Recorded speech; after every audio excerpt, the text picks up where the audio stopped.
दिनिकिया ढेंकानाल गस्तरे आसी 5T तथा आम ओडिशा नवीन ओडिशा अध्यक्ष VK पांड्यान पर्जंग सरांगस्थित अनंत शयन क्षेत्र एवं पर्जंग स्टाडियम एक साधारण सभा जोग देथिले। VK पांड्यान प्रथमे सरांगस्थित अनंत शयन पीठर उन्नतीकरण पर राज्य सरकार प्रदान करथिबा अर्थराशि समीक्षा करथिले एवं एक धन्यवाद कार्यक्रम रे जोग देथिले। परे पर्जंग स्टाडियम निकट रे आयोजित सभा पहुंचीथिले पांड्यान। माननीय मुख्यमंत्री पर्जंग अंचल विकास प्रदान करथिबा 1000 कोटी टंका बाबद लोक अवगत कराइथिले।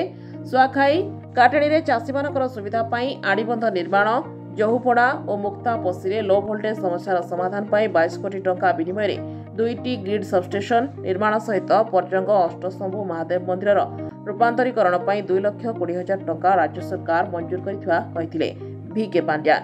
ता सहित फेब्रुआरी शेष सुधा समस्त स्कूल कॉलेज रूपांतरीकरण सरिबा पाई लक्ष्य धार्य करा जायछि बोली मध्य कहिथिले।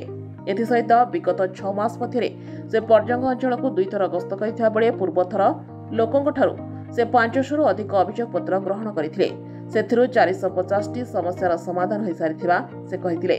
चलित थर मध्य लोकंक ठारू से ग्रहण करथिबा अभियोग गुडिकर समाधान आगामी 12 दिन मध्यरे कराजिबे बोली कहिसंती 5T अध्यक्ष VK पांड्यान को पर्जंग अंचल बासी भव्य स्वागत जनाइथिले। एही कार्यक्रम में कामाख्यानगर विधायक तथा राज्य खनि इस्पात मंत्री प्रफुल्ल मल्लिक, सांसद महेश साहू, पर्जंग विधायक डॉ सिंहचरण साहू, जाजपुर विधायक तथा राज्य सांगठनिक संपादक प्रणव प्रकाश दास समेत कामाख्यानगर ब्लॉक अध्यक्षा प्रेमानंद साहू, कामाख्यानगर नगरपाल धर्मानंद परिड़ा, भुवन नगरपाल शुभेन्दु साहू, जिला परिषद अध्यक्षा अर्चना पुहाण प्रमुख बहु मान्यगण्य व्यक्ति उपस्थित थे। जिला एसपी ज्ञानरंजन महापात्र उपस्थित रही शांति श्रृंखला रक्षा करथिले। नवीन देश में आसते पर्जंग गस्त कर पर्जंग गस्त समय दुईटी प्रोग्राम थिला। गोटे हूँ सरांग ठारे अनंत शयन ठारे गोटे प्रोग्राम एवं पर्जंग स्टेडियम ठारे आउ गोटे प्रोग्राम।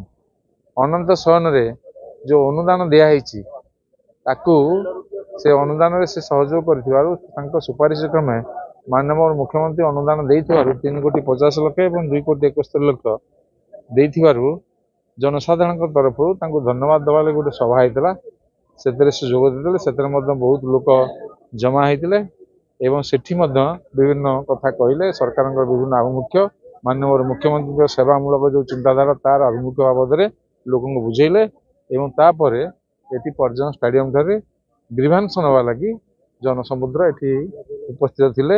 समस्त ग्रीभांस ग्रहण कले आप देखी देखले केते ग्रीभांस ग्रहण कर गला जुलाई मासरे जो आसते से ग्रीभांस नहीं से जो ग्रीभांस नहीं 526 से प्राय 500 रु ऊर्ध्व ग्रीभांस से फिलअप कर माननीय मुख्यमंत्री को अनुमोदन रे से फिलअप कराई आज जो नहीं ग्रीभांस सबू ताकू पूर्ण करने लगी 12 दिन समय नहीं लोक मान जो टेलीफोन से लोक मैंने जनवा लगी ये कर देखो माननीय मुख्यमंत्री श्रीजुक्त VK पांड्यान महोदय को पठाउछंती हमर जेपरी गला थर आसी जनशुणाणी सेपरी पर्जंग आसी समस्त जनसाधारण आउ किछिटा जदि कार्यक्रम रही ग्रहण करेंगे बोली लोक मैंने समस्ते उत्कंठार सहित अपेक्षा करते माननीय मुख्यमंत्री प्रतिश्रुति रक्षा करी पाखापाखि 1000 कोटी